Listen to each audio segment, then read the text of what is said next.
Hva er verdens? Ærlig og oppriktig talt. Si meg en ting.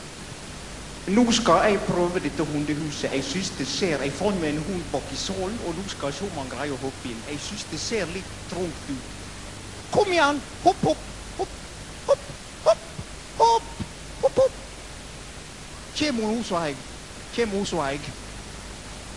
Ja, men du skjønner, det er klart han må få prøve om det passer dette hundehuset. Kan ikke han se om han greier å hoppe inn? Var det din hund, du? Sier du det, ja? Ja. Altså, jeg skulle komme inn av Valldal, jeg er med på dette. Er du med på dette her? Ja. Du kan jo ikke bare ta den, du. Ja, men kan ikke jeg få prøve? Det er ikke ferdig ennå her. Nei, men jeg kommer igjen. Ja, men du kan ikke komme fra Valldal her ute i byen. Her er vi er kultiverte her. Vet du det, når jeg så det, så ser det, så husker jeg hva jeg skulle kjøpe meg inn av Totne Tomte. Turfisk. Turfisk. Nå må jeg gå i kjemjan, det må du være klar over. Jeg hilser på Harrington. Har du hilset på? Jeg skal. Ja, men du, turfisk når du ser meg? Ja. Hva må du tenke på når jeg ser deg? Da må du være... Det kan ikke Du, være... jeg tror ikke dette hundehuset er brukbart. Ha det godt, jeg kommer tilbake, du. Jeg er hos på lufta og tante og greier og styr. En av Valldala. Nå ser har du ikke det. Ja, ha det godt.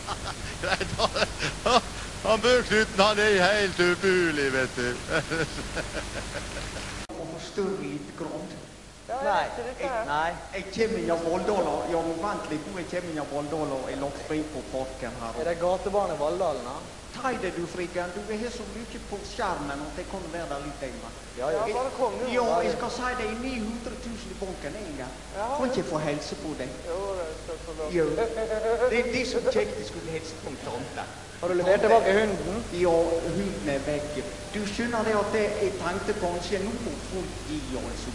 Jeg tog med meg 100 kroner, skjønner jeg har en god del rente av disse pengene. Så jeg har Søndagsposten, jeg har den fotografen i sånn ut i gangen i stad. Kan ikke han ta et bilde da mens jeg gir og Igger denne 100-kroningen?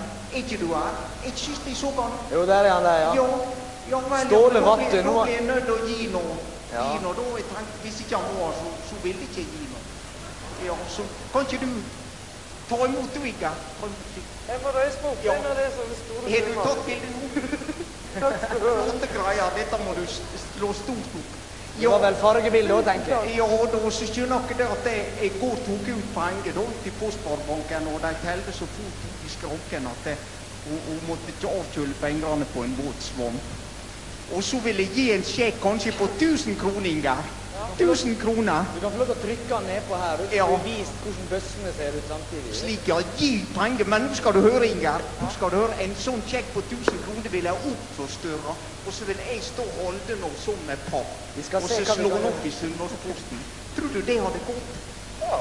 Ja, Erling Bøknuten gav så mye penger, mer enn de fleste. Er ikke det noen oppslagstavle inne i Valldal nå? Hva still du, Friggen? Jeg foreslår at du må sette opp en sånn bulletin der inne. Og så skjønner du, det kunne ikke jeg få komme over der borti kassa i måneden. Kan ikke, hvis jeg gir et stort beløp, jeg kan ikke få et bilde av meg ved inngangsdøra. Og så et lite tante. Jeg går med på alt det. Ja, og du er med på alt, og du står en ungkar, Ja. Ja, så det skal det bli kjekt å komme. Der er vel en del damer der borte. Mye flotte damer. Flotte, styre greier. Jeg har ikke tenkt å gifte meg for å fange opp en lite stift som smaker snus. Ja, det... Ja, og tante, vet du hva hun gjør da bak løvse? Hun har tenkt å sende løvse over der. Vil du gå nå, Friggen? Her, du, skal du smake litt løvs? Jeg tog med meg en liten, og så strikket hun gjorde dette med å fortelle ullunderklær, ullunderbukse, strikket og skal sende over til Brasil, og så lager hun små bibelord på, Gud bevar din inngang og din utgang. Ja.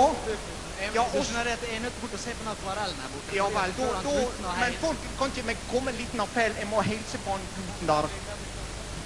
God dag, det er Bøknuten.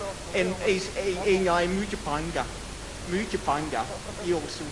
Folkens, en liten oppfordring av Friggen i han måsete fyren. Gi penger, folkens! Lær av meg å gi penger! Støtt aksjon! Se nå at telefonene gløder til denne gode aksjonen vi har her nå. Og tante sa jeg skulle si da jeg var enig i det. Nå kan du få telefonen din, måsekopp. Ja, tusen takk. Du har noe mer næring.